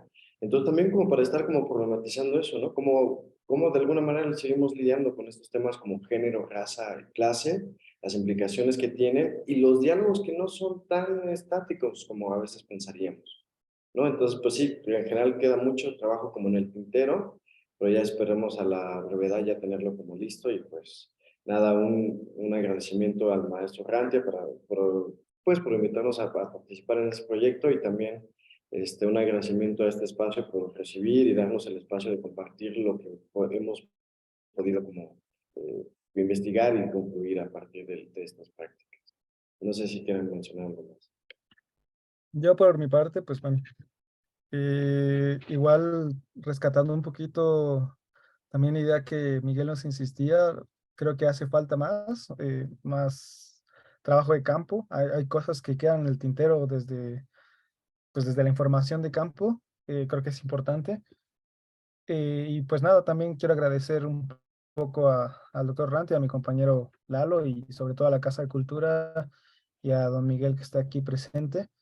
Y pues nada, la cuestión de la metodología y de que sacamos los datos, creo que no lo especificamos mucho, Lalo, pero sí me gustaría también poner un énfasis en que en un principio, cuando nosotros entregamos el proyecto, teníamos una idea más malinowskiana de trabajo de campo, de la recolección de datos, pero una vez en campo, de acuerdo a la naturaleza, entre comillas, de la investigación, de lo que se pidió en el momento de la contingencia social, lo que nos exigió Miguel, lo que nos exigió la comunidad, eh, fue mejor para nosotros enfocarnos o hasta la investigación de campo, el trabajo de campo en torno a lo que conocemos como infrarreflexividad. No sé si quieres indagar algo de eso, claro, pero pues prácticamente era como posicionarnos nosotros políticamente con la comunidad y estar constantemente reflexionando sobre los datos y las categorías conceptuales del trabajo de campo antropológico como un saber poder, ¿no? Para también tratar por eso al principio mencioné como la imagen de la exotización, tratar de hacer una deflación en el texto, en los conceptos con los que nosotros nos acercamos a esta realidad social, ¿no? Entonces, eso me parece importante, ojalá también esté en el escrito. Y pues nada, agradecimientos a todos. Perfecto.